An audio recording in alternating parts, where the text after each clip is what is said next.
shame had not died an inglorious death in the Republican Party, one might have felt some there.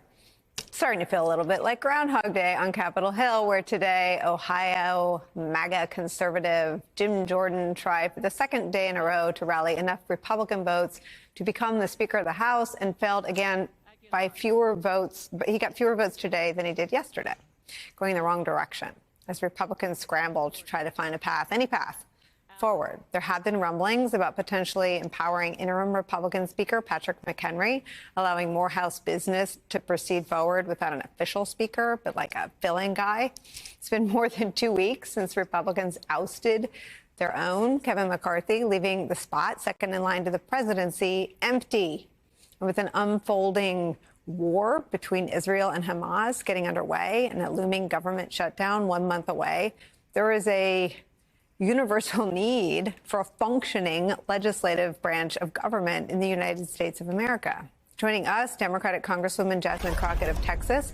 She sits on the so-called weaponization committee that Jim Jordan runs. Our good friend, MSNBC political analyst Charlie Sykes is back. He's the editor-at-large for The Bulwark. Congresswoman Crockett, what's going on? It's a circus, but I am so excited because the votes went in the opposite direction, which means things are looking even worse for Jim Jordan. Listen, Jim Jordan, you have covered him for so many years. You know that he's nothing more than an insurrectionist who, it looks like, covered up child sex terrible allegations of child abuse, in addition to the fact that he's an election denier, in addition to the fact that he has never passed a bill, let alone even had a hearing on a bill in a committee.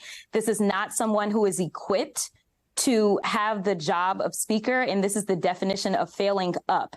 So I am excited that there were 21 Republicans that refused to support his candidacy. And honestly, they are probably the only 21 Republicans that I think are qualified even to begin to have a conversation about what an interim speaker pro tem would look like. I don't think anyone else that would sign on to this extremist agenda with Jim Jordan is even qualified to be considered for the speaker pro tem position if they are going to potentially do a temporary expansion of powers. Charlie, the Congresswoman's right. I have covered him on this show for a very long time. But his problem isn't with shows like ours. His problem is his own side. They're not that into him. Are you surprised? No, not at all. I mean, John Adams once described himself as obnoxious and disliked, but he was a statesman. Jim Jordan is also obnoxious and disliked, but no one's ever going to mistake him for a statesman. I mean, the notion of making him the speaker is absurd and it's dangerous. He has never legislated in his life. He has no real interest in governing or building anything up. All he can do is obstruct. So what you're seeing is, I mean, there's a certain amount of karma here.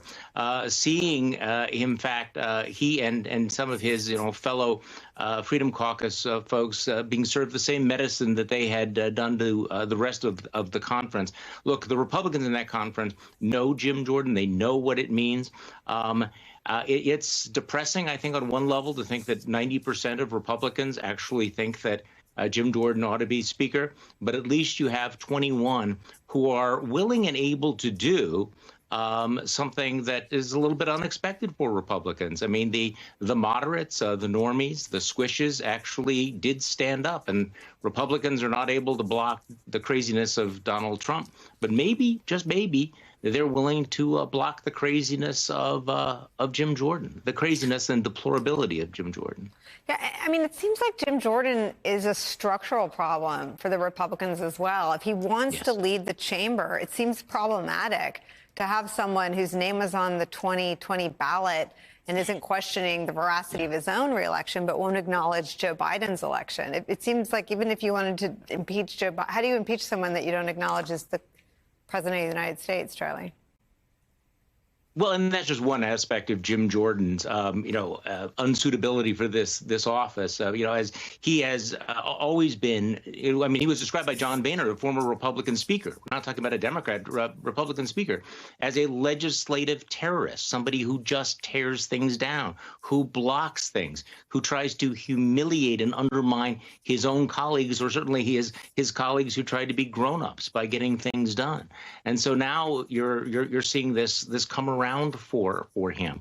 And I think that, again, you mentioned it's a structural problem. I mean, whatever happens here, this House is going to remain in chaos. What I think is fascinating is, as a measure of how extreme Jordan and his supporters are, they are now mobilizing. They are hair on fire to block increased powers for their own Republican colleague, Patrick McHenry, because that somehow would be a victory for the rhinos and for the Democrats. So their big enemy right now is a functioning House of Representatives that is based on a bipartisan power sharing deal. So the whole notion that we need to, elect some speaker, any speaker, you hear this from a lot of Republicans, including the head of the Problem Solvers Caucus, we need to elect somebody so that the House is functioning again. It's a thoroughly ludicrous idea that you would ever have a functioning House of Representatives with Jim Jordan in the speaker's position. That is just a ridiculous idea. And it's somewhat encouraging that you have nearly 24 Republicans who recognize that. I want to ask both of you about this reporting that I saw today, that there are even more who oppose him. They're just sort of strategically humiliating him in the votes.